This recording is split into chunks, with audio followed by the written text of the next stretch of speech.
বিশ্বনবীর জীবনী। হযরত মুহাম্মদ সাল্লাল্লাহু আলাইহি ওয়াসাল্লাম হলেন আল্লাহর সর্বশেষ রাসূল। তিনি ৫৭০ খ্রিস্টাব্দে ১২ই রবিউল আওয়াল ফজরের আগে মক্কার বিখ্যাত কুরাইশ বংশে জন্মগ্রহণ করেন। তার পিতার নাম আবদুল্লাহ বিন আব্দুল মুত্তালিব এবং মাতার নাম আমিনা বিনতে ওহাব। আবদুল্লাহ ও আমিনার দাম্পত্য জীবন। বিয়ের পূর্ব পর্যন্ত যতদিন মেয়েরা পিতৃগৃহে অবস্থান করে ততদিন তাদের দায়িত্বজ্ঞান বলতে কিছুই থাকে না।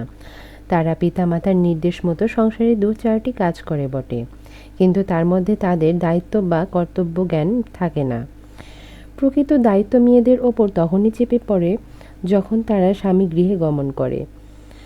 স্বামী গৃহে গমন করার পর স্ত্রীকে চিন্তা করতে হয় তার স্বামীর প্রয়োজনের কথা, সুখ সুবিধার কথা, শ্বশুর শাশুড়ির কথা, স্বামীর আত্মীয় স্বজনের কথা, স্বামীর মনের আনন্দ দান করা, ঘর সংসারের শৃঙ্খলা রক্ষা করা, সংসারের অন্যান্য সকলের প্রয়োজন ও সুখ সুবিধার প্রতি দৃষ্টি রাখা, স্বামীর যথাসম্ভব সহায়তা করা, শ্বশুর শাশুড়ির সেবা যত্ন করা ও তাদের আদেশ পালন করা, স্বামীর ভাই বোন থাকলে তাদের সাথে সদ্ব্যবহার করা, নিজের আচার ব্যবহার ও চালচলন দ্বারা সর্বদা স্বামীর মন সন্তুষ্ট রাখা প্রভৃতি দায়িত্ব ও কর্তব্য বিয়ের পরে মেয়েদের ওপর চেপে পড়ে এবং সেই সময়ই মেয়েদের চরিত্রের প্রকৃত দোষগুণ প্রকাশ পায়। যারা এসব দায়িত্ব পুরোপুরিভাবে পালন করতে পারে তারা স্বামীর ভালোবাসা, শ্বশুর শাশুড়ির স্নেহ ও দেবর ননদের ভক্তি শ্রদ্ধা লাভ করে। আর যারা এসব দায়িত্ব ও কর্তব্য পালনে অকৃতকার্য হয় তারা সংসারে সারা জীবনই অপ্রিয়ভাজন হয় ও চিরজীবন অশান্তিতে অতিবাহিত করতে হয়। হযরত আমিনা স্বামী গৃহে এসে এসব দায়িত্বের প্রতিটি অত্যন্ত সাফল্যের সাথে পালন করতে সমর্থ হয়েছিলেন।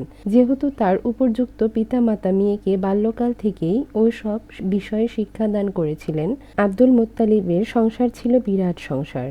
তখন ৯টি ছেলের আগের বিয়ে হয়েছিল। তাদের সবাই ২-৪টি ছেলে মেয়ে জন্ম ছিল। তাছাড়া কয়েকটি দাস-দাসীও ছিল। এত বড় একটা বিরাট সংসারে বাস করে সবার মন জুগিয়ে স্থায়ী দায়িত্ব ও কর্তব্য পুরোপুরিভাবে পালন করে যাওয়া খুব সহজ ব্যাপার ছিল না। কিন্তু তথাপি হযরত আমিনা অতি অল্প দিনের মধ্যেই সংসারের প্রতিটি লোকের স্নেহ, মমতা, প্রীতি, ভালোবাসা ও ভক্তি শ্রদ্ধা আকর্ষণ করতে সক্ষম হয়েছিলেন। হযরত আবদুল্লাহ ও হযরত আমিনা উভয়েই ছিলেন সম্ভ্রান্ত বংশের সম্মানিত পিতামাতার সন্তান। সাধারণত সম্ভ্রান্ত বংশীয় ছেলেমেয়েদের মধ্যে বাল্যকাল থেকে কতগুলো স্বাভাবিক সদ্গুণ প্রতিফলিত হয়ে থাকে। আবদুল্লাহ ও আমিনার মধ্যে সেই সব গুণের প্রত্যেকটি পূর্ণমাত্রায় বিদ্যমান ছিল, যার ফলে বিয়ের পর অতি অল্প দিনের মধ্যেই তাদের উভয়ের মধ্যে গভীর দাম্পত্য প্রেম গড়ে উঠেছিল। বিয়ের পরে তারা উভয়ের আপন আপন স্বাভাবিক সদ্গুণ সমূহের দ্বারা পরস্পরকে এমনভাবে আকর্ষণ করতে সমর্থন হয়েছিলেন যে তারা উভয়ের প্রতি মহাব্বতের মধ্যে দিয়ে দাম্পত্য জীবন অতিবাহিত করতে সমর্থ হয়েছিলেন। বিয়ের পর আবদুল্লাহ ও আমিনার দাম্পত্য জীবনের একটি দিনের জন্য কোনো রকম মনমালিন্য বা অপ্রীতিকর ঘটনা ঘটেছিল বলে জানা যায়নি।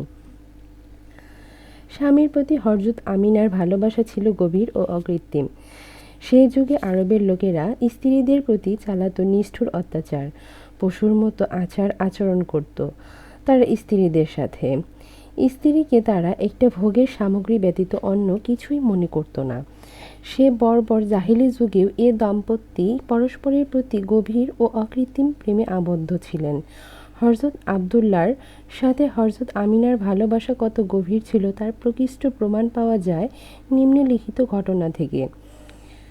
বিয়ের কয়েক মাস পরেই যখন হযরত আবদুল্লাহ পরলোক গমন করেন তখন আমিনা স্বামী গৃহ ছেড়ে পিত্রালয়ে যাননি অথবা অন্য স্বামী গ্রহণও করেননি, বরং একটি মাত্র শিশুপুত্র নিয়ে তিনি জীবনের শেষ দিন পর্যন্ত স্বামী গৃহে অবস্থান করেছিলেন। অথচ সে যুগে আরবে বিধবা বিয়ের প্রচলন ছিল এবং হযরত আমিনার মতো অপরূপ রূপবতী মহিলাকে বিয়ে করার মতো আগ্রহ মক্কার অসংখ্য যুবকের মধ্যে পরিলক্ষিত হয়েছিল। হযরত আমিনা শ্বশুর শাশুড়িকে অত্যন্ত ভক্তি ও সেবা যত্ন করতেন। শ্বশুর শাশুড়িও তাকে ঠিক নিজের মেয়ের মতোই স্নেহ করতেন।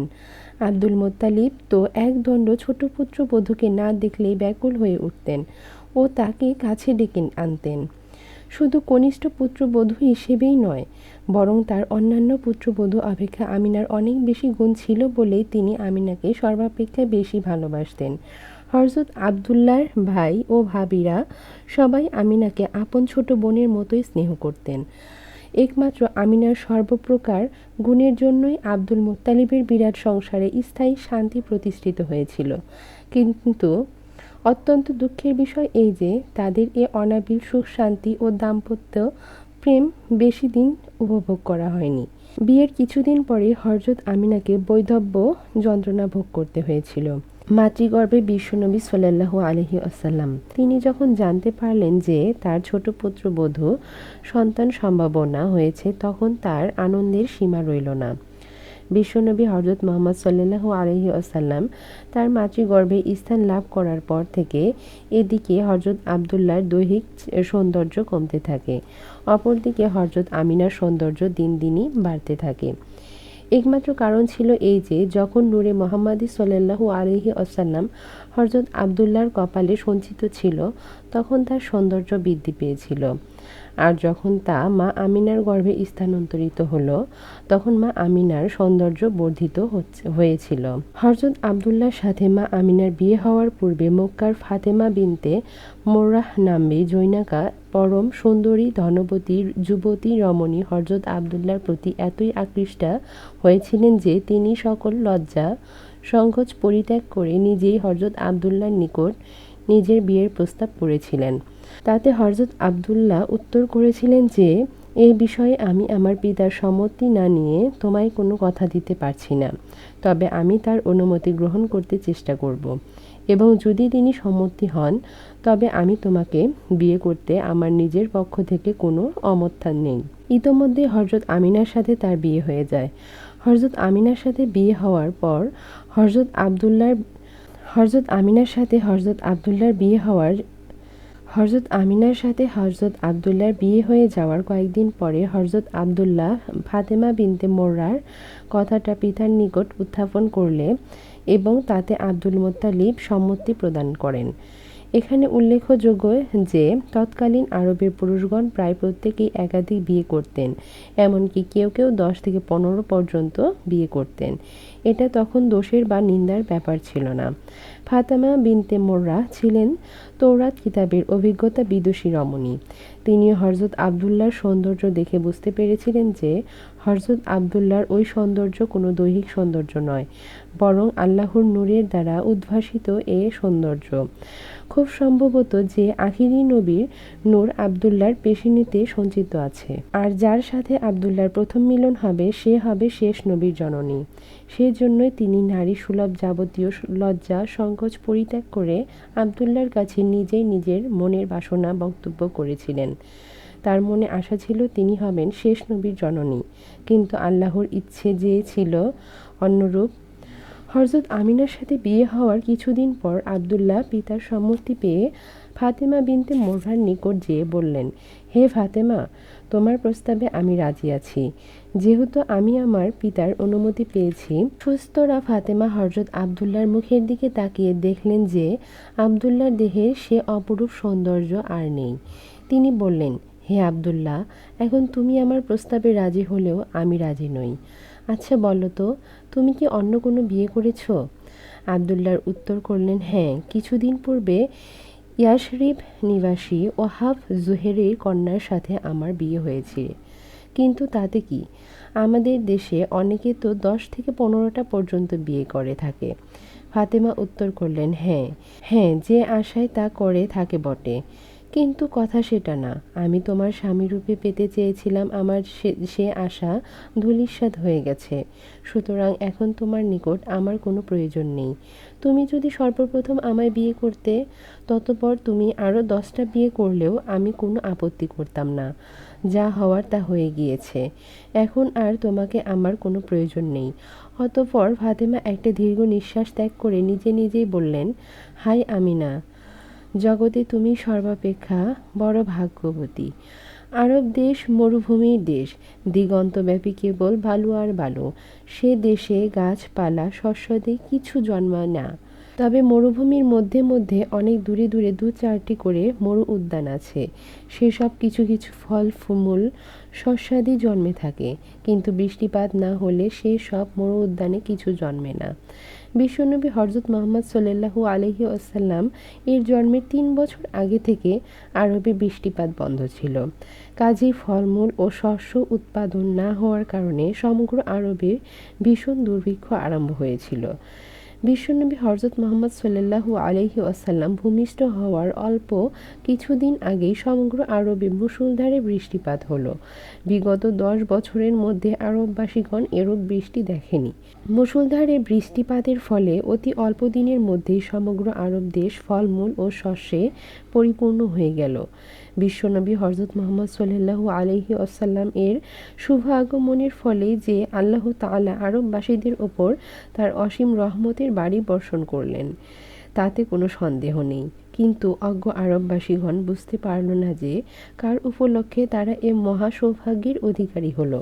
গর্ভ অবস্থায় আমিনার স্বপ্ন। বিশ্বনবী হযরত মুহাম্মদ সাল্লাল্লাহু আলাইহি ওয়াসাল্লাম তার জননীর উদরে অবস্থানকালে হযরত আমিনার খাতুন প্রায়ই নানারূপ আশ্চর্য আশ্চর্য স্বপ্ন দেখতেন। সে সব স্বপ্ন ছিল তার অর্ধনিদ্রা ও জাগরণ অবস্থায়। এসব স্বপ্নের মাধ্যমে তাকে যেমন শুভ সংবাদ প্রদান করা হতো, তেমনি নানা বিষয়ে উপদেশ দিয়ে বিভিন্ন বিষয়ে তাকে সাবধান করে দেওয়া হতো। নবী জননী হযরত আমিনা খাতুন বর্ণনা করেছেন, আমার পুত্র মুহাম্মদ সাল্লাল্লাহু আলাইহি ওয়াসাল্লাম আমার উদরে অবস্থানকালে এক রাতে আমি স্বপ্ন দেখলাম।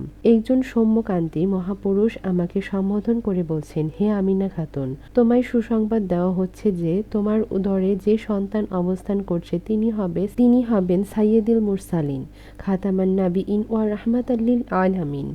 তিনি ভূমিষ্ঠ হলে তুমি তার নাম রাখবে আহমদ। তওরাত ও ইনজিল কিতাবে তাকে আহমদ নামে অভিহিত করা হয়েছে।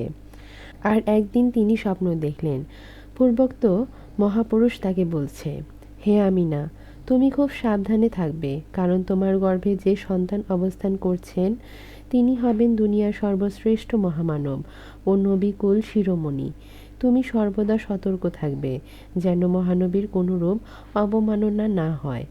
আর এক রাতে তিনি স্বপ্ন দেখলেন তিনি একটি গাছের নিচে বসে আছেন।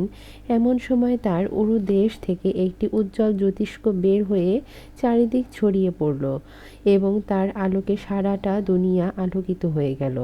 হযরত আমিনা খাতুন আরও বলেছেন, আমার পুত্র মুহাম্মদ সাল্লাল্লাহু আলাইহি ওয়াসাল্লাম ভূমিষ্ঠ হওয়ার আগের রাতে আমি স্বপ্ন দেখলাম আসমান থেকে একটি উজ্জ্বল আলো নেমে এসে আমার ঘরের ভিতর প্রবেশ করল। সে আলোতে সারাটা দুনিয়া আলোকিত হয়ে গেল। সে আলোয় আমি দেখতে পেলাম বাদশাহ নওশের ওয়ার সিংহাসন ও 14 বুরুজ ভেঙে পড়ল। 1000 বছর আগে থেকে পারস্যের অগ্নিপূজকগণ যে আগুনের কুণ্ড জ্বালিয়ে রেখেছিল তা নিভে গেল। খানায়ে কাবায় স্থাপিত 360টি দেব মূর্তি উপুড় হয়ে পড়ে খান খান হয়ে গেল। তিনি আরও এক রাতে স্বপ্ন দেখলেন একটি উজ্জ্বল জ্যোতি ফারান পর্বত থেকে বের হয়ে চারিদিকে ছড়িয়ে পড়ল এবং তার আলোকে শিখায় সিরিয়া থেকে রোম পর্যন্ত আমার দৃষ্টিগোচর হলো। আমি এসব আশ্চর্য স্বপ্ন দেখে বুঝতে পারছিলাম যে আমার পুত্রের জন্মের ওসিলায় সারা দুনিয়ায় একটা বিশাল পরিবর্তন সাধিত হবে। হযরত আমিনা খাতুন প্রায় প্রত্যেকেই একটা বিভিন্ন রকমের আশ্চর্য স্বপ্ন দেখে নিতান্ত ব্যতিব্যস্ত ও চিন্তিত হয়ে পড়লেন।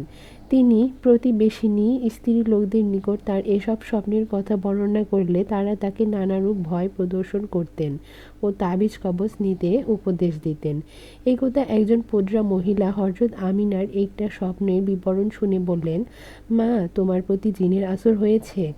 তুমি যদি এ বিপদ থেকে রক্ষা পেতে চাও তবে তোমার ডান হাতের বাজুতে লোহার কড়া এবং গলায় লোহার হাসুলি ব্যবহার করো, তাহলে জিন বা ভূত প্রেতের তোমার কোনো ক্ষতি করতে পারবে না। ফলত এটি ছিল তৎকালীন আরবের লোকেদের একটি কুসংস্কার।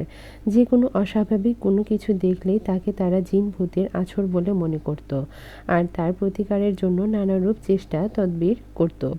কেবল স্ত্রী লোকদের মধ্যেই নয়, বরং পুরুষদের মধ্যেও যারা বিশেষ জ্ঞানী ও বিচক্ষণ বলে বিবেচিত হতেন, তারাও এসব কুসংস্কার থেকে মুক্ত ছিলেন না। হযরত আমিনাও তো ছিলেন একজন সেই যুগেরই মহিলা, কাজেই তিনিও যে এসব কুসংস্কার বিশ্বাস করতেন তাতে আর আশ্চর্য কী। স্ত্রী লোকটির পরামর্শ মতো হযরত আমিনা হাতে লোহার বালা ও গলায় লোহার হাসুলি পরিধান করলেন। সে রাতে তিনি স্বপ্ন দেখলেন, শুভবসন পরিহিত ও পরম সুদর্শন মহাপুরুষ তাকে বলছেন, হে আমিনা, তোমাকে পুনরায় পুনরায় সাবধান করে দেওয়া হচ্ছে, তথাপি তুমি সে পুরাতন কালের কুসংস্কার নিয়ে মেতে রয়েছ। তোমার উদরে যিনি অবস্থান করেছেন তিনি হচ্ছেন সমগ্র বিশ্বের সর্বশ্রেষ্ঠ মহামানব। তোমার পরম সৌভাগ্য যে তুমি সে মহামানব ও মহানবীর জননী হতে চলেছ। সারা দুনিয়ার মানুষ তোমায় বিশ্বনবীর জননী বলে শ্রদ্ধা করবে, অথচ তুমি যদি সে জাহিলি যুগের কুসংস্কার ত্যাগ করতে না পারো, সেটা হবে তোমার জন্য একটা কলঙ্ক। অতএব আজই তুমি হাতের বালা ও গলার হাসুলি খুলে ফেলো এবং ভবিষ্যতে আর কখনো এসব কুসংস্কারে বিশ্বাস করবে না। এই কথা বলে সে স্বপ্নের মধ্যে সে মহাপুরুষ হযরত আমিনার হাতের বালা ও গলার হাসুলির প্রতি দৃষ্টিপাত করলেন। তৎক্ষণাৎ তা খান খান হয়ে পড়ে গেল। স্বপ্নের মহাপুরুষ অদৃশ্য হয়ে গেলেন এবং হযরত আমিনার ঘুম ভেঙে গেল। তিনি ঘুম থেকে জেগে উঠেই দেখতে পেলেন যে সত্যিই তার হাতের বালা ও গলার হাসুলি ভেঙে চুরে খান খান হয়ে গেছে। তিনি প্রতিজ্ঞা করলেন জীবনে আর কখনো তিনি এসব কুসংস্কারে বিশ্বাস করবেন না এবং তার প্রতিকারেরও কোনো চেষ্টা তদবিরও করবেন না। হযরত আবদুল্লাহর মৃত্যু। বিয়ের প্রায় 6 মাস পরে হযরত আবদুল্লাহ সিরিয়ায় গমন করলেন ব্যবসায় উপলক্ষে। তখন হযরত আমিনা 6 মাসের গর্ভবতী। ব্যবসা সমাপ্ত করে সিরিয়া থেকে ফেরার সময় রাস্তায় তিনি অসুস্থ হয়ে পড়েন। তখন তিনি ইয়াসরিবের মদিনার নিকটে এসে পড়েছিলেন। ইয়াসরিবের ছিল তার মামার বাড়ি, শ্বশুর বাড়ি দুটি। তিনি অসুস্থ অবস্থায় মামার বাড়িতে যেয়ে ওঠেন। পরে সংবাদ পেয়ে তার শ্বশুরও তাকে দেখতে এলেন। চিকিৎসার কোনো ত্রুটি হলো না, কিন্তু দুর্ভাগ্যবশত তার অসুখ আরোগ্য না হয়ে ক্রমেই কঠিন আকার ধারণ করল। রোগীর অবস্থা ক্রমেই অবনতির দিকে যাচ্ছে দেখে মক্কায় তার পিতা আব্দুল মুত্তালিবের নিকট সংবাদ পাঠানো হলো। আব্দুল মুত্তালিব পুত্রের অসুখের সংবাদ পেয়ে অত্যন্ত চিন্তিত হলেন এবং তাকে নিয়ে আসার জন্য তার বড় ছেলে হারিসকে ইয়াসরিবে পাঠিয়ে দিলেন। আব্দুল মুত্তালিব ও হযরত আমিনা উভয়ই আবদুল্লাহর অসুখের সংবাদে অত্যন্ত ব্যাকুল অবস্থায় দিন গুনতে লাগলেন। আবদুল্লাহ মাসাধিক কাল রোগ শয্যায় শায়িত থেকে অত্যন্ত কাহিল হয়ে পড়েছিলেন। সেরূপ অবস্থায় তাকে উটের পিঠে উঠিয়ে মক্কায় নিয়ে আসা সম্ভব না। কাজেই সবাই অপেক্ষা করতে লাগলেন যে একটু সুস্থ ও শক্তি সামর্থ্য হলে তাকে তারা মক্কায় ফিরিয়ে আনবেন। কিন্তু হায়, তারা কেউই কি জানতেন যে মালাকুল মউত তাকে ছিনিয়ে নেওয়ার জন্য উৎপেতে বসে আছেন। মামার বাড়িতে হযরত আবদুল্লাহর চিকিৎসা ও সেবা যত্নের কোনো ত্রুটি হচ্ছিল না। তথাপি তিনি মক্কায় যাওয়ার জন্য নিতান্ত ব্যাকুল হয়ে উঠেছিলেন। বাড়িতে তার ছেলে মেয়ে না থাকলেও পিতা স্ত্রী আমিনাকে দেখার জন্য তিনি অত্যন্ত অস্থির হয়ে পড়েছিলেন। মামা মামি শ্বশুর শাশুড়ি প্রভৃতি সবাই মিলে যথাসাধ্য চেষ্টা করলেও হযরত আবদুল্লাহকে ধরে রাখতে পারলেন না।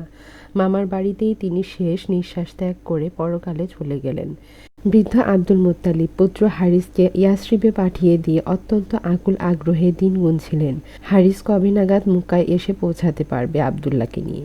কিন্তু হায়, হারিস ফিরে এলেন বটে, কিন্তু আবদুল্লাহকে নিয়ে নয়, তার মৃত্যুর সংবাদ নিয়ে। বৃদ্ধ আব্দুল মুত্তালিব ও আমিনার হৃদয় শোকে ও দুঃখে একেবারে ভেঙে পড়ল। এরূপে বিশ্বনবী হযরত মুহাম্মদ সাল্লাল্লাহু আলাইহি ওয়াসাল্লাম ভূমিষ্ঠ হওয়ার আগে পিতৃহীন হলেন। কে জানে এর মধ্যে মঙ্গলময় আল্লাহর কোন মহান উদ্দেশ্য নিহিত ছিল। বিশ্বনবী হযরত মুহাম্মদ সাল্লাল্লাহু আলাইহি ওয়াসাল্লাম এর জন্ম ইংরেজি 570 খ্রিস্টাব্দে, আরবি 12 রবিউল আওয়াল দিন গত রাত। হযরত আমিনা তার গৃহে শায়িত ছিলেন। তিনি নিদ্রিত অবস্থায় একটা অতি আশ্চর্য সুখ স্বপ্ন দেখছিলেন। একটি অপূর্ব আলোকে আসমানি যমনী আলোকিত হয়ে গিয়েছে। সে আলোকে চন্দ্র সূরজ গ্রহ তারা ঝলমল করছে। কার যেন আজ শুভাগমন, কার যেন আজ অভিনন্দন। যেন কোনো একটা বিরাট ও মহান অতিথির আগমন মুহূর্তে আসন্ন হয়ে এসেছে।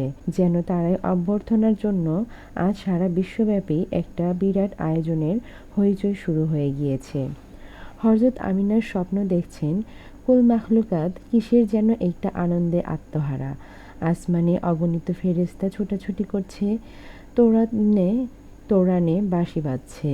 সবাই যেন আজ বিস্মিত, পুলকিত, কম্পিত ও শিহরিত। মা আমিনা স্বপ্ন দেখছেন, সে স্বপ্নের যেন আর শেষ নেই। হযরত আমিনা আবার দেখছেন তার নিজের কুটিরে যেন আজ ধুমধামের অন্ত নেই। কোথাও যেন কতিপয় শুভ্র বাসনা অপূর্ব সুন্দরী রমণী এসে তার ঘরে প্রবেশ করছেন। তিনি তাদের পরিচয় জিজ্ঞেস করতে জানতে পারলেন তাদের নাম যথাক্রমে হযরত হাওয়া, হযরত হাজেরা, হযরত মরিয়ম, হযরত রহিমা ও হযরত আসিয়া। কেবলই কি তাই, বেহেশত থেকে যেন অসংখ্য হুরো নেমে এসেছে আমিনার কুটিরে। তাদের দেহের অপূর্ব জ্যোতিতে যেন তার কুটিরখানা ঝিকিমিকি করছে। বেহেশতি নূর আজ আমিনার ঘরখানা আলোকিত, বেহেশতি খুশবুতে আজ তার ঘরখানা সুরভিত। হযরত আমিনা বিভোর হয়ে স্বপ্ন দেখছিলেন। তিনি আরও দেখছিলেন আসমানে একটি পূর্ব পূর্ণচন্দ্র। পূর্ণিমার চাঁদ তো তিনি জীবনে অনেকবারই দেখেছেন, কিন্তু আজকের চাঁদের সাথে আর আগের দেখা পূর্ণিমার চাঁদগুলোর যেন কোনো তুলনাই হয় না। এরূপ উজ্জ্বল জ্যোতির্ময় চাঁদ তিনি জীবনে কোনো দিন দেখেননি। চাঁদটি যেন আসমানে থেকে ধীরে ধীরে নেমে আসছে দুনিয়ার দিকে, আর তাকে পাওয়ার আশায় যেন আজ বিশ্বজগতের সবাই উদগ্রীব। পশু পাখি, গাছগাছরা, পাহাড় পর্বত, নদ নদী, সাগর, আসমান জমিন প্রভৃতি সবাই যেন অপরূপ চাঁদটিকে পাওয়ার জন্য আকুল আগ্রহে অপেক্ষা করছে, আর সবাই যেন তাকে সাদর অভ্যর্থনা যাপন করছে। কেবল তাই নয়, দুনিয়ার অগণিত লোক যেন আপন আপন হাত প্রসারিত করছে চাঁদটিকে নিজের হাতে পাওয়ার জন্য। কিন্তু না, চাঁদটি যেন সবাইকে হতাশ ও নিরাশ করে দিয়ে আমিনার জীর্ণ কুটিরেই নেমে আসছে। আমিনা দুহাত প্রসারিত করে দিলেন চাঁদের দিকে, আর চাঁদটি ঠিক তারই হাতে এসে ধরা দিল। আনন্দে আত্মহারা হয়ে গেলেন আমিনার স্বপ্নের মধ্যেই। সহসা হযরত আমিনা কানে এলো কারা যেন সমবেত কণ্ঠে সুমধুর সুরে গাইছে, ইজহার ইয়া সাইয়্যিদুল মুরসালিন, ইজহার ইয়া সাইয়্যিদুল আলামিন, ইজহার ইয়া খাতামান নাবিয়িন, ইজহার ইয়া রাহমাতাল লিল আলামিন, ইজহার ইয়া নাবি আল্লাহ, ইজহার ইয়া খাইরা খালকিল্লাহ, বিসমিল্লাহ ইজহার ইয়া মুহাম্মদ ইয়া বিন আবদিল্লাহ। সুমধুরে সুরে সমবেত কণ্ঠের গজল শুনে ঘুম ভেঙে গেল হযরত আমিনার। তিনি চোখ মেলে তাকিয়েই দেখলেন সত্যি তার ঘরখানা অসংখ্য অপূর্ব সুন্দরী মহিলায় ভরে গেছে, আর তাদের দেহের জ্যোতিতে তার ঘরখানা উজ্জ্বল আলোকে আলোকিত হয়ে গেছে, আর অপূর্ব সৌরভে সুরভিত হয়ে গেছে। আমিনা বুঝতে পারলেন এ মহিলাগণ কোনো সাধারণ নয়, কখনো দুনিয়ার মানুষও হতে পারে না। নিশ্চয়ই এরা বেহেশতের হুর। কোনো মানবের পক্ষে থেকে কোনো মানবীর দেহে এত সৌন্দর্য ও এত সুগন্ধি কিছুতেই থাকতে পারে না। হযরত আমিনা খাতুন বলছেন, সমবেত কণ্ঠে সুমধুর সুরে গজল শুনে সহসা আমার ঘুম ভেঙে গেল। আমি বিস্মিত নয়নে তাকিয়ে দেখলাম পূর্ণিমার চাঁদের মতো আমার একটি পুত্র সন্তান ভূমিষ্ঠ হয়েছে, অথচ আমি জানতেই পারিনি যে কখন, কিভাবে, কি হয়েছে।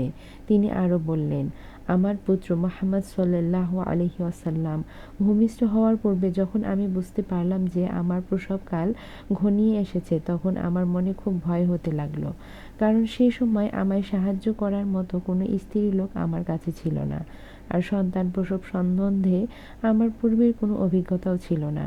আমার উদরে তখন সামান্য একটু একটু ব্যথা অনুভব করছিলাম। সে অবস্থায় আমি একটু ঘুমিয়ে পড়েছিলাম। নিদ্রিত অবস্থায় আমি নানারূপ আশ্চর্য স্বপ্ন দেখছিলাম। ইতোমধ্যে সুবহে সাদিকের সময় আমার কানে সমবেত কণ্ঠের সুমধুর গজলের সুরে মূর্ছনায় আমার ঘুম ভেঙে গেল, এবং আমার কোলের কাছে আমার পুত্র মুহাম্মদকে সাল্লাল্লাহু আলাইহি ওয়াসাল্লামকে দেখতে পেলাম। কখন যে কিভাবে আমার সন্তান প্রসব হয়েছে আমি তার কিছুই বুঝতে পারিনি। আমি এক দৃষ্টে আমার নবজাতক সন্তানের দিকে তাকিয়ে রইলাম। কি অপরূপ সে চেহারা! তার দিকে থেকে আমি চোখই ফিরিয়ে নিতে পারছিলাম না। যে কোনো ব্যক্তি সে চেহারা একবার দেখলে তার পুনরায় পুনরায় দেখতে ইচ্ছে করবে এবং তার থেকে সে চোখ ফিরিয়ে নিতে পারবে না। আমার মনে হলো এ তো কোনো মানব শিশু নয়, এই জন্য একটি নূরের ঝলক। আমার দু চোখ জুড়িয়ে গেল আমার পুত্র মুহাম্মাদের দিকে তাকিয়ে। হযরত আমিনা খাতুন ইচ্ছে করলেন শিশুকে গোসল করিয়ে পরিষ্কার পরিচ্ছন্ন করে করে তুলে নেবেন। এমন সময় তিনি শুনতে পেলেন কে যেন তাকে ডেকে বললেন, হে আমিনা, শিশুকে গোসল করানোর কোনো প্রয়োজন নেই। আমি আমার পিয়ার হাবিবকে পরিষ্কার পরিচ্ছন্ন ও পাক পবিত্র করেই প্রেরণ করেছি। এই আকাশবাণী শুনে হযরত আমিনা যেমন মন বিস্মিত হলেন, তেমনি আনন্দে আত্মহারা হয়ে উঠলেন। তিনি বুঝতে পারলেন কি অমূল্য রত্ন প্রসব করেছেন তিনি। তিনি পুত্রকে বুকের সাথে চেপে ধরে পুনরায় পুনরায় তার সুকোমল কচি গাল দুটিতে চুম্বন করতে লাগলেন। বিশ্বনবীর আকিকা ও নামকরণ। আরবের চিরাচরিত প্রথা অনুসারে আব্দুল মুত্তালিব তার নাতির জন্মের সপ্তম দিবসে দুটি দুম্বা জবাহে করে শিশুর আকিকা ও নামকরণ করলেন। কুরাইশ নেতৃত্ববিন্দু ও আত্মীয় স্বজনকে আকিকা উপলক্ষে আহারের দাওয়াত করা হলো। আহারাদির পর কুরাইশ দলপতি ও আত্মীয় স্বজনগণ শিশুকে দেখে সবাই যার পর নিয়ে বিস্মিত হলেন, কারণ এমন সুন্দর শিশু তারা সমগ্র আরবে আর কখনো দেখেননি। তারা সবাই শতমুখে শিশুর দৈহিক সৌন্দর্যের প্রশংসা করলেন। আব্দুল মুত্তালিবের কতিপয় বন্ধুবান্ধব জিজ্ঞাসা করলেন, কি নাম রাখলেন হে আব্দুল মুত্তালিব তোমার নাতনির? আব্দুল মুত্তালিব উত্তর করলেন, মুহাম্মদ। মুহাম্মদ অর্থ প্রশংসিত। সবাই বিস্মিতভাবে সমবেত কণ্ঠে বলে উঠলেন, মুহাম্মদ! সে কি? এরকম নাম তো আমরা কখনো শুনিনি আরব দেশে। কোনো দেবতার নামের সাথে মিলিয়ে রাখলে নাম কোনো দেবতার নামের সাথে মিলিয়ে রেখে নাম রাখলে না কেন? তৎকালে কুরাইশদের মধ্যে এই যে ছিল প্রথা, কোনো দেবদেবীর নামের সাথে মিলিয়ে অধিকাংশ শিশুর নাম রাখা হতো। বন্ধুদের কথার উত্তরে আব্দুল মুত্তালিব বললেন, আমি বুঝতে পেরেছি যে আমার এ স্নেহের নাতনি বিশ্ববরণ্যে হবে, সারা জগতে এ মহিমা ও প্রশংসা কীর্তিত হবে। সেজন্যে আমি এর নাম রেখেছি মুহাম্মদ। সবাই শিশুকে দেখে প্রশংসা ও দোয়া করে চলে গেলেন। এদিকে হযরত আমিনা গর্ভ অবস্থায় প্রায়ই স্বপ্ন দেখতেন। কোনো মহাপুরুষ তাকে আদেশ করতেন, তোমার পুত্রের নাম রেখো আহমদ। তাই মা আমিনা তার ছেলের নাম রাখলেন আহমদ। শিশুর নাতি সম্পর্কে আব্দুল মুত্তালিব যে বিশ্ববাণী করেছিলেন সেই বিশ্ববাণী বৃথা যায়নি, বরং বর্ণে বর্ণে সত্যে পরিণত হয়েছে। সারা দুনিয়ায় মানুষ মুহাম্মদ সাল্লাল্লাহু আলাইহি ওয়াসাল্লাম এর প্রশংসা করেছে, কিয়ামত পর্যন্ত করবে। কেবল মানুষই নয়, জিন, পরী, দৈত্য, দানব, পশু পাখি, এমনকি আসমানের অগণিত ফেরেশতা ও বেহেশতের হুরগণও তার প্রশংসা করেছে ও করবে। এমনকি স্বয়ং আল্লাহ তাআলাও পবিত্র কুরআনে তার প্রশংসা করেছে। আর মা আমিনা তার শিশুপুত্রের নাম রেখেছিলেন আহমদ। আহমদ শব্দের অর্থ প্রশংসাকারী। ফলত হযরত মুহাম্মদ সাল্লাল্লাহু আলাইহি ওয়াসাল্লাম এর আল্লাহর প্রশংসাকারী আজ পর্যন্ত সারা দুনিয়ায় জন্মেনি। সুতরাং সার্থক নাম রেখেছিলেন মা আমিনা আহমদ। আসলে মক্কার কুরাইশদের নিকট এ দুটি নাম নতুন ও অদ্ভুত বলে মনে হলেও এ দুটি নাম মোটেই নতুন ছিল না, বরং এটি ছিল বহুকালের পুরাতন নাম। কেননা বিশ্বজগৎ সৃষ্টির পূর্বেই আল্লাহ তাআলা তার জন্য এ দুটি নাম নির্ধারিত করে রেখেছিলেন। আল্লাহ তাআলা মানব জাতির আদি পিতা হযরত আদম আলাইহিস সালামকে লা ইলাহা ইল্লাল্লাহু মুহাম্মাদুর রাসূলুল্লাহ আর হযরত মুসা আলাইহিস সালামকে এর প্রতি নাজিলকৃত ইনজিল ও এ উভয় কিতাবের শেষ নবীর নাম আহমদ বলে উল্লেখ করে তাদেরকে শেষ নবীর আগমনের সুসংবাদ যাপন করা হয়েছিল। সুতরাং দেখা যাচ্ছে যে মুহাম্মদ ও আহমদ এ দুটি নাম যথাক্রমে আব্দুল মুত্তালিব ও হযরত আমিনা কর্তৃক রাখা হলেও আসলে এই দুটি নাম আল্লাহ তাআলা কোটি কোটি বছর আগেই তার জন্য নির্ধারিত করে রেখেছিলেন। শিশু নবীর বুজুর্গি ও বৈশিষ্ট্য। যে রাত্রিতে বিশ্বনবী হযরত মুহাম্মদ সাল্লাল্লাহু আলাইহি ওয়াসাল্লাম এর পবিত্র নূর তার পিতা হযরত আব্দুল্লাহর পেশনিতে থেকে মা আমিনার উদরে স্থান লাভ করে, সেদিন আল্লাহ তাআলা তার ফেরেশতাদেরকে আদেশ করেন, হে ফেরেশতাগণ, আজ থেকে যে পর্যন্ত আমার পেয়ারা হাবিব ভূমিষ্ঠ হয়ে প্রাপ্ত বয়স্ক না হবে সে পর্যন্ত পাপাত্মা শয়তানদিকে বন্দী করে রাখবে। আল্লাহ তাআলার আদেশে অনুযায়ী ফেরেশতাগণ পাপাত্মা ইবলিসকে বন্দী করে রাখে। দোজখের দরজা বন্ধ হয়ে যায়, বেহেশতের দরজাসমূহ উন্মুক্ত করে রাখে এবং আসমান জমিনের যাবতীয় ফেরেশতা আনন্দ উৎসবে মেতে ওঠে।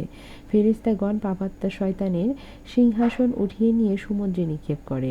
বন্দী হওয়ার পূর্বে পাপিষ্ঠ ইবলিস আবু কুবাইস পর্বতে যে এমন ভীষণ এক চিৎকার করেন যে তার সমুদয় সহচর ও অনুচরগণ সেখানে যে উপস্থিত ইবলিস তাদেরকে সম্বোধন করে বলতে থাকে, হে আমার প্রিয় সহচর ও অনুচরগণ, অত্যন্ত দুঃখের বিষয় যে শেষ নবী মুহাম্মদ সাল্লাল্লাহু আলাইহি ওয়াসাল্লাম এর জন্মের সময় নিকটবর্তী হয়েছে।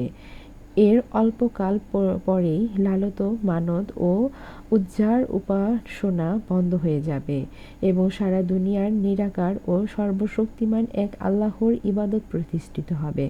অতঃপর ফেরেশতাগণ পাপিষ্ঠ ইবলিসকে বন্দী করে এবং তার সহচর ও অনুচরগণ যাবতীয় পাপ কার্যে প্রচারণা বন্ধ রাখে। সে রাতে আকাশবাণী হতে থেকে যে আল্লাহর তরফ থেকে শত সহস্র রহমত ও বরকত নিয়ে শেষ নবী দুনিয়ার বুকে আগমন করেছিলেন। দুনিয়ার যাবতীয় পশু ও পাখিকুল পরস্পরের নিকট এ শুভ সংবাদ যাপন করতে থাকে এবং সবাই আনন্দ উৎসবে মেতে ওঠে। বিশ্বনবী হযরত মুহাম্মদ সাল্লাল্লাহু আলাইহি ওয়াসাল্লাম ভূমিষ্ঠ হওয়ার পূর্বক্ষণে হযরত আমিনার সেবা যত্ন ও সাহায্যের জন্য বেহেশত থেকে অসংখ্য হুর সহ পূর্ণবতী বিবি আসিয়া, হযরত মুসা আলাইহি ওয়াসাল্লাম এর ভগ্নী মরিয়ম, মানবজাতির আদি মাতা হযরত হাওয়া আলাইহি ওয়াসাল্লাম এবং হযরত ঈসা আলাইহি ওয়াসাল্লামের মাতা হযরত মরিয়ম আগমন করেছিলেন। বিশ্বনবী হযরত মুহাম্মদ সাল্লাল্লাহু আলাইহি ওয়াসাল্লাম এর ভূমিষ্ঠ হওয়ার রাতে দুনিয়ার এক প্রান্ত হতে অপর প্রান্ত পর্যন্ত এমন একটি অপূর্ব ও উজ্জ্বল আলোকে আলোকিত হয়েছিল যে তদ্বারা সমগ্র দুনিয়া আলোকিত হয়েছিল। পারস্যের অগ্নিপূজকগণ হাজার বছর ধরে যে ভীষণ অগ্নিকুণ্ড প্রজ্বলিত করে রেখেছিল তা সেদিন আপনা আপনি নিভে গিয়েছিল। আকাশের নক্ষত্র ও তারকাগুলো দুনিয়ার এত নিকটে নেমে এসেছিল যে তা দেখে মনে হচ্ছিল যে ওরা যেন এক্ষুনি আকাশ থেকে এসে দুনিয়ায় বুকে পড়বে। দুনিয়ার জিন ও শয়তানগণ আদিকাল থেকে আসমানে গমনাগমন করে আসছিল, কিন্তু ওই দিন থেকে তাদের আসমানে যাতায়াত সম্পূর্ণরূপে বন্ধ করে দেওয়া হয়েছিল। যে কোনো জিন ও শয়তান আসমানের দিকে যেতে উদ্যত হলেই ফেরেশতাগণ তীর নিক্ষেপ করে তাদেরকে তাড়িয়ে দিচ্ছিল। হযরত রাসূলুল্লাহ সাল্লাল্লাহু আলাইহি ওয়াসাল্লাম মাতৃগর্ভ থেকে ভূমিষ্ঠ হওয়ার সাথে সাথেই আল্লাহ তাআলার উদ্দেশ্যে সিজদা করেছিলেন এবং স্বীয় শাহাদাত আঙ্গুল আসমানের দিকে উঠিয়ে পাঠ করেছিলেন, লা ইলাহা ইল্লাল্লাহু মুহাম্মাদুর রাসূলুল্লাহ সাল্লাল্লাহু আলাইহি ওয়াসাল্লাম। হযরত আমিনা খাতুন বর্ণনা করেছেন যে আমার পুত্র মুহাম্মদ সাল্লাল্লাহু আলাইহি ওয়াসাল্লাম ভূমিষ্ঠ হওয়ার সাথে সাথে এরূপ একটা উজ্জ্বল আলো প্রকাশিত হয়েছিল যার আলোকে আমি মক্কা থেকে শাম দেশ পর্যন্ত সবকিছু সুস্পষ্ট দেখতে পেয়েছিলাম। সেই সময় আসমানের তারা ও নক্ষত্রসমূহ এমন রূপে ঝুঁকে পড়েছিল যে আমার মনে হচ্ছিল সেগুলো আমার মাথার ওপর এসে পড়বে। ফলত ওরা আমার শিশুপুত্রকে দেখার জন্য ওইভাবে ঝুঁকে পড়েছিল। হযরত আমিনা খাতুন বলেছেন, আমার পুত্র মুহাম্মদ সাল্লাল্লাহু আলাইহি ওয়াসাল্লাম ভূমিষ্ঠ হওয়ার কিছুক্ষণ পরে আসমান থেকে সাদা আবর নেমে এসে আমার পুত্রটিকে উঠিয়ে নিয়ে আমার দৃষ্টিপথ থেকে অদৃশ্য হয়ে গেল। এতে আমি যার পর নেই চিন্তিত ও দুঃখিত হলাম। ঠিক এমন সময় আমি একটা আকাশবাণী শুনতে পেলাম। কে যেন অদৃশ্য থেকে বলছে, আমার পেয়ারা হাবিবকে দুনিয়ার পূর্ব পশ্চিম ও উত্তর থেকে দক্ষিণ পর্যন্ত পরিভ্রমণ করাও, যেন আমার সৃষ্টির প্রত্যেকেই তাকে দেখতে ও চিনতে পারে। হাদিস শরীফে বর্ণিত আছে, হযরত রাসূলুল্লাহ সাল্লাল্লাহু আলাইহি ওয়াসাল্লাম ভূমিষ্ঠ হওয়ার সুসংবাদ শুনে তার দাদা আব্দুল মুত্তালিব আনন্দে আত্মহারা হয়ে নাতিকে দেখার জন্য ছুটে আসেন।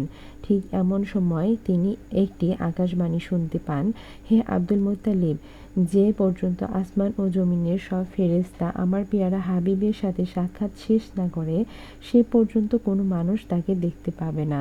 আব্দুল মুত্তালিব তার নবজাতক নাতিকে দেখার জন্য এতই ব্যাকুল হয়েছিলেন যে তিনি উক্ত আকাশবাণী শ্রবণ করা সত্ত্বেও তা উপেক্ষা করে আমিনার প্রসবগৃহের দিকে অগ্রসর হতে থাকেন। তিনি প্রসবগৃহের দরজা পর্যন্ত পৌঁছালে কোনো এক অদৃশ্য হাত তার পিঠে এমন সজোরে আঘাত করল যে তিনি তৎক্ষণাৎ মাটিতে পড়ে গিয়ে এরূপ আঘাত পেলেন যে তাকে নাতি দেখার আশা পরিত্যাগ করতে হলো। হযরত রাসূলুল্লাহ সাল্লাল্লাহু আলাইহি ওয়াসাল্লাম এর ফুফু হযরত সাফিয়া রাদিয়াল্লাহু সাল্লাম আনহা বর্ণনা করেছেন, মুহাম্মদ সাল্লাল্লাহু আলাইহি ওয়াসাল্লাম ভূমিষ্ঠ হওয়ার পর আমি কতিপয় আশ্চর্য ঘটনা দেখেছিলাম। প্রথমত, এরূপ একটি উজ্জ্বল আলো প্রকাশিত হয়েছিল যে তার ফলে ঘরের বাতি নিভে গিয়েছিল।